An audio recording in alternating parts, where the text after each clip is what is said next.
His whisper into the phone was scorching as I was preparing dinner for him.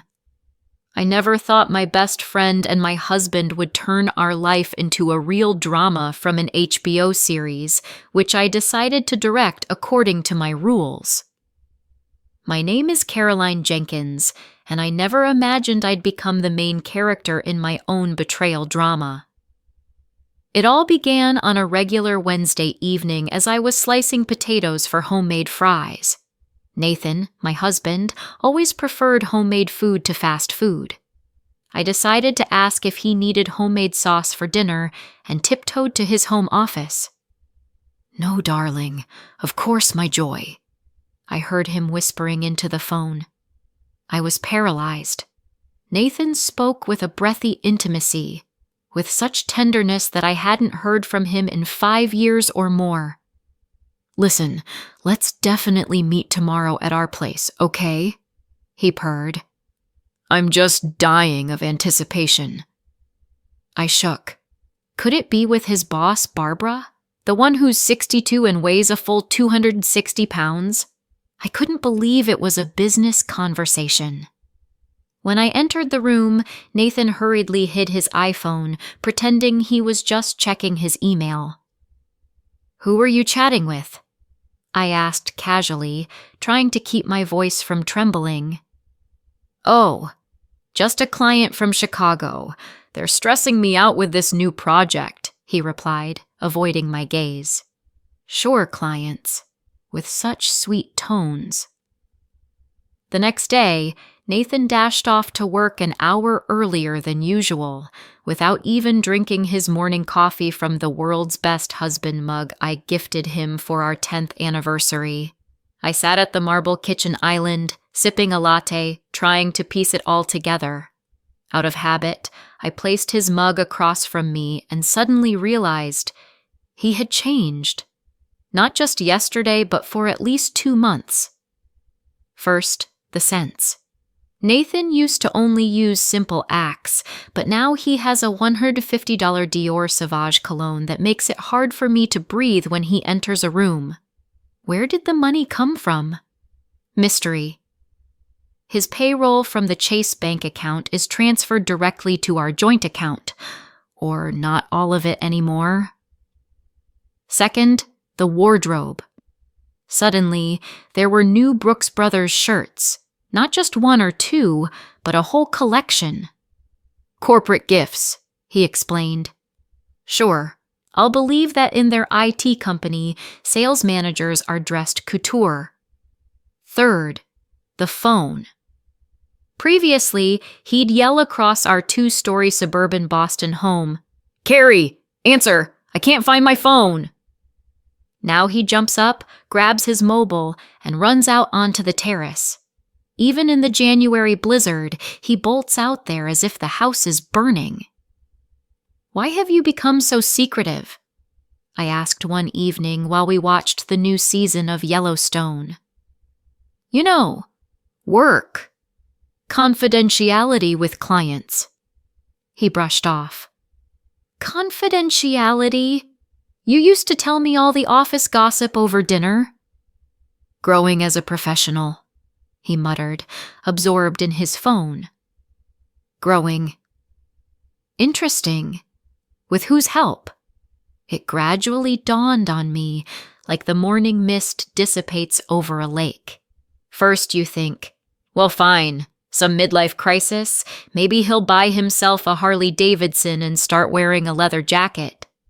And then you realize, it's she, the classic affair, like from the series Desperate Housewives. And it's scary not because he's cheating, but because I'm allowing it. I stay silent, smile, pretending everything is just wonderful. Until all this, our life rolled predictably like sitcom episodes.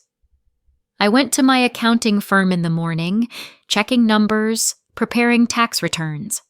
Lunch was a salad and Diet Coke at the local Panera Bread. In the evening, I raced home in my Subaru, cooked dinner. Nathan came, dined, switched on Netflix, collapsed on our leather sofa. "I'm tired, Carrie. Don't wake me until tomorrow. Weekends were the same too. Occasionally, Jessica, my best friend since college at Boston University, would drop by.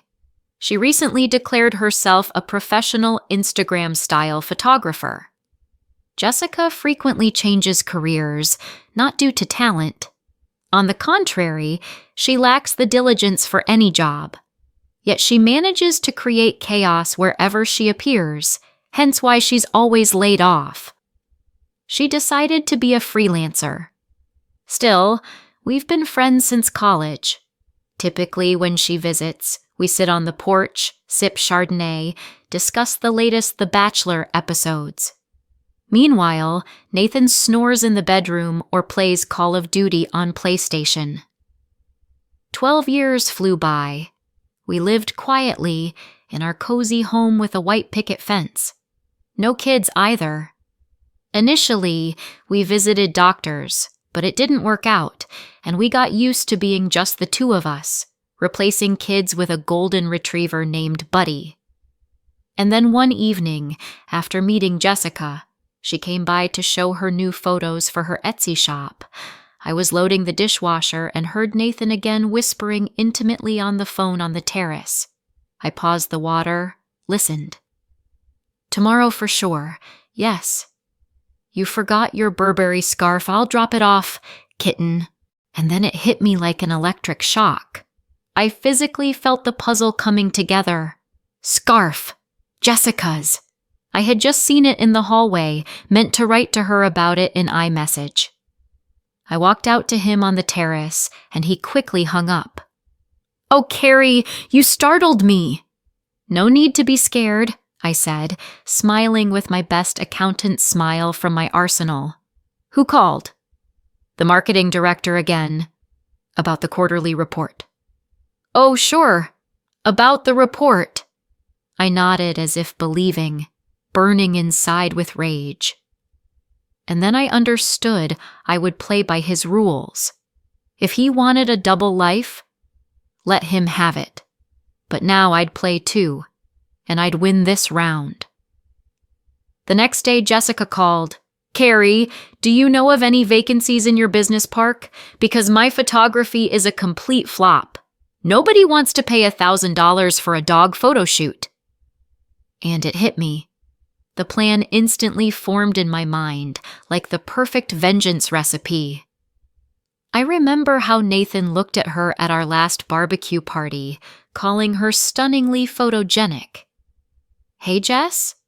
I said sweetly. Nathan just freed a spot in his department. Marketing assistant needed. Seriously? She perked up. What's the salary? Decent. $4,500 a month, full health insurance, 401k with corporate matching, 2 telecommuting days. Oh my God, a dream! Can I stop by today to talk with Nathan? Of course, drop by. Around 7, we'll be finishing dinner. I'll make your favorite tiramisu. That evening, Jessica arrived in full armament. Tight designer jeans, silk blouse with a neckline deep enough to drop a coin and never retrieve, Christian Louboutin shoes with the red soles, makeup as if for Vogue shoots. When Nathan saw her, his eyes widened like a teenager's on a first date. Hello, Nate, she said, elegantly sitting down. Carrie said you have a vacancy at the company? Nathan straightened up, shoulders back. Yes, indeed.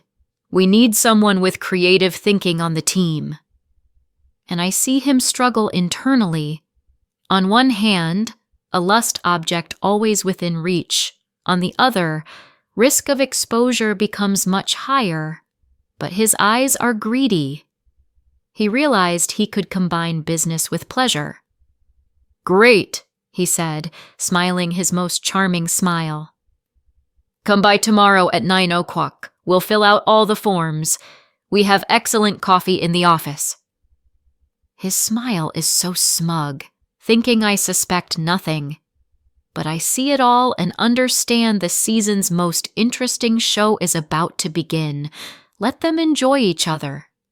We'll see how their passionate affair ends when they get to know each other's real habits, rather than meeting for quick motel rendezvous off the highway. And it began.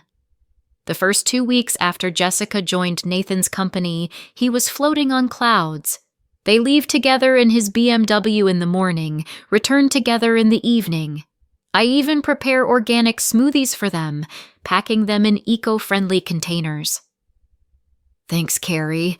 You're a real treasure," Nathan says, grabbing the containers from the fridge.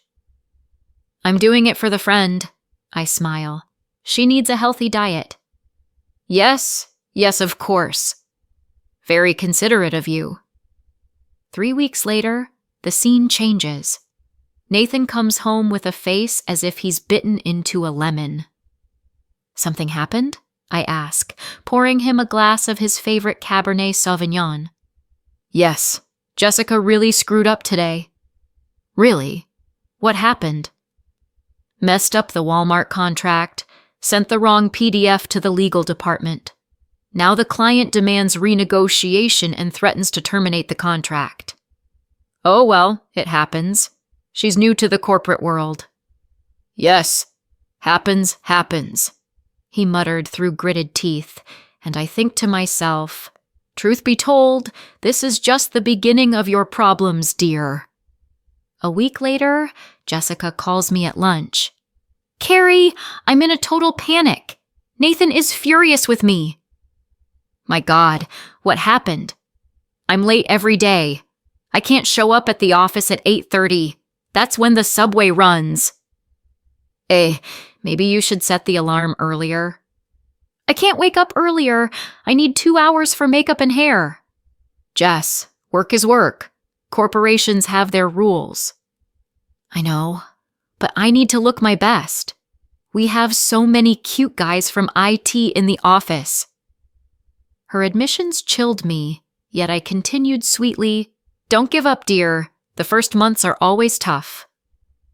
Another week passes and Nathan throws a real fit at home. "Your friend embarrassed me before the whole board of directors today." "What did she do?" "Mixed up all the data in the presentation. Inserted last year's graphs. We looked like complete idiots before investors." "But you can help her," I say with innocence. "Show her how to prepare presentations properly." "How many times must one teach? 6 weeks have passed.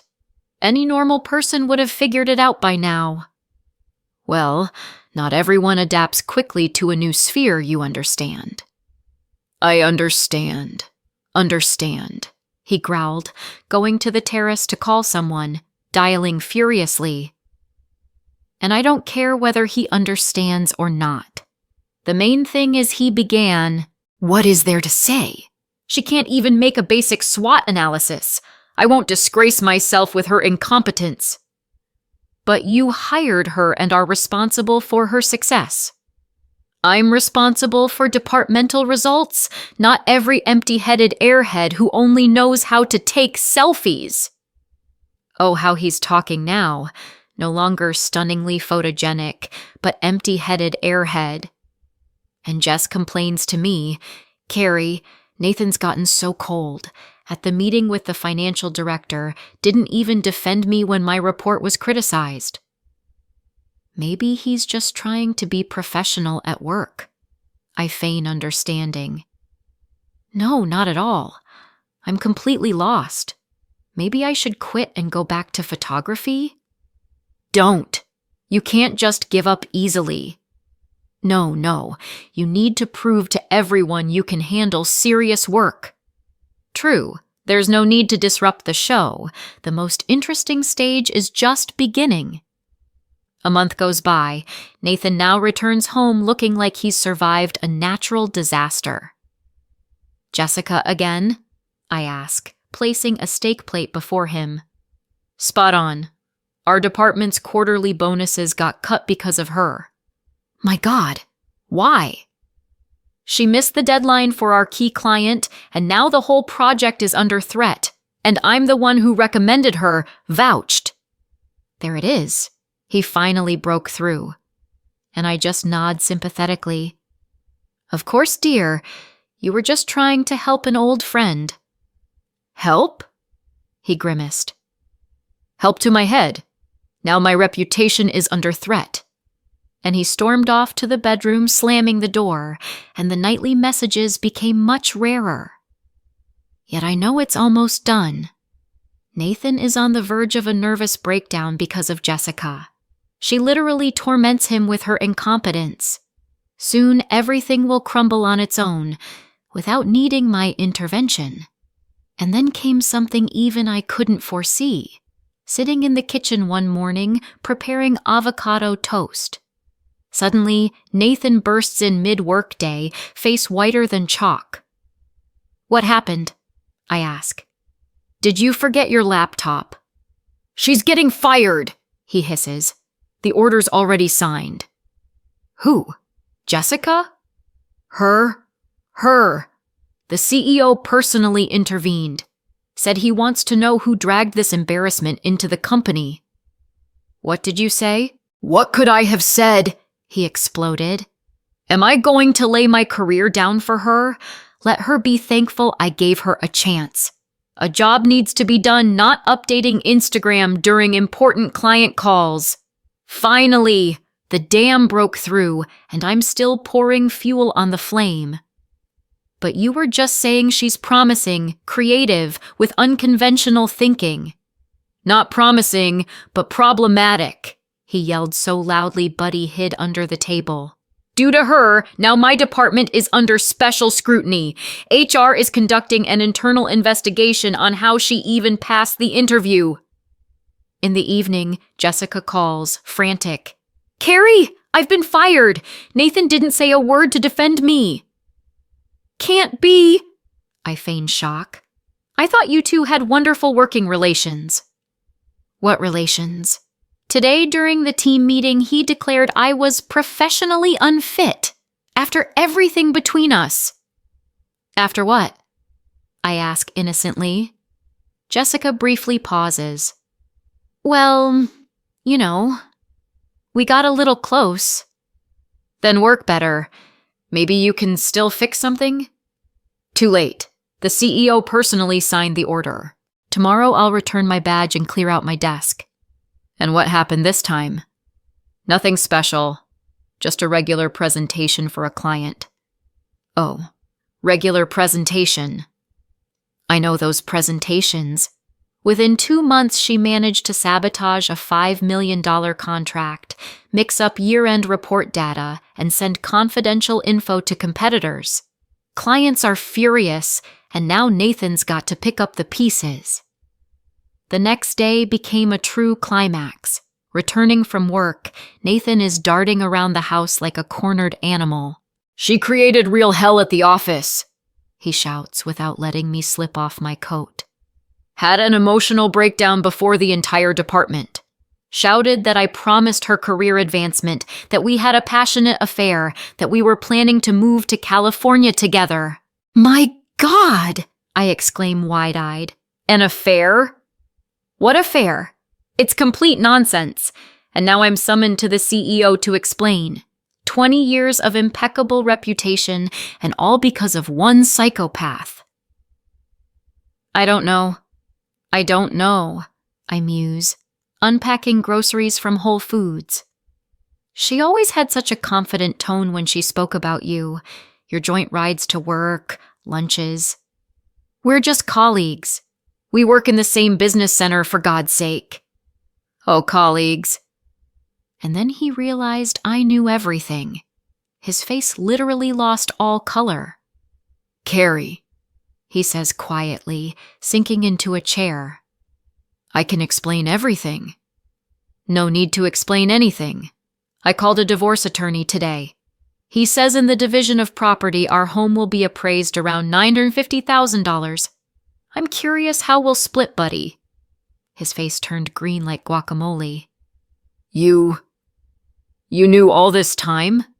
And purposely? Suspected. I shrug, pouring myself a glass of Cabernet. And yes, I purposely got Jessica into your company, then watched how long your little affair would withstand the pressure of real life. A stunning social experiment, I must admit. He sits there, crushed, unable to utter a word, while I calmly sip wine, enjoying the finale of my perfectly executed play. It was definitely worth the wait. The next day I return with an elegant leather folder of documents. Nathan stands in the living room, gazing at it like a rattlesnake. "What are those papers?" he asks with a shaky voice. "Oh, read up," I say nonchalantly. "Mainly documents on division of property. My attorney says we can settle amicably, without much publicity. Won't even have to go to court." He grabs the documents, feverishly flipping through, his hands shaking. "Are you seriously tearing apart 12 years of marriage over the Jessica story?" "Over Jessica?" I feign surprise. "Strange. A couple of months ago, you looked at her like a deity. Stunning, talented, with incredible energy. It was just... What? Decided to lead a double life? I'm at home cooking dinners and preparing tax returns while you two are cozying up in the conference room?" He sunk heavily onto the sofa, buried his face in his hands. "Carrie, I never imagined it'd turn out like this." "I'm not angry," I reply calmly, settling into the armchair opposite. "I'm not looking to make a scene. Let's be honest. I effectively helped you both. Wanted a secret affair? I personally brought her to your office. Convenient, right?" "You knew the whole time." He shook his head in bafflement. "And stayed silent. Why? Why shout and tear one's hair out? You wouldn't have stopped anyway." Nathan's phone starts ringing. He doesn't even glance at the screen. "It's Jessica," I guess. "She was packing up her office today, right?" "Yes." She overturned my desk, smashed the computer, and yelled throughout the floor that I promised to divorce you and marry her. Right there with the CEO and board representatives. Wow. And I thought she'd only discussed the affair. And the affair, and marriage, and the house we're supposedly buying at Lake Tahoe. He throws up his hands helplessly. A complete nightmare. I rise, approach him, lightly touch his shoulder. He shudders as if shocked. "I'm not mad, Nate. See, didn't even throw a dish-breaking tantrum. Just can't keep living in this telenovela setup. And now what? And now you pack the essentials, rent an Airbnb, and give me time to prepare the house for sale. I think a month is enough to handle everything." He stared at me for a long, long time, then let out a deep sigh and stepped onto the terrace to smoke, for the first time in 7 years since he quit. Perhaps to call Jessica to find out where she'd be living now. I don't care any longer. 2 weeks later, Nathan moved out, taking his designer suits, gadgets, and whiskey collection. Left the house keys on the kitchen table with a short note. "Thanks for understanding. N." Just what's he thanking for? Wasn't specified. Maybe for avoiding public scandals, or for not demanding alimony. We have no kids, only Buddy, who certainly stays with me. Jessica blocked me on all social platforms upon learning of my little game. Even removed our joint college photos from Instagram. Well then, truth was on my side in this story, and I haven't regretted a moment for what I did. Today I meet with a realtor to list the house for sale. Considering relocating to Seattle, always dreamt of a city with rain 300 days a year. Beginning anew, free from those who felt entitled to toy with my emotions. Buddy seems ready to enjoy long walks along the Pacific shores. A new life begins now. Did you like the story? Write your opinion in the comments. Don't forget to subscribe to the channel and turn on notifications so you don't miss the next interesting story. See you tomorrow.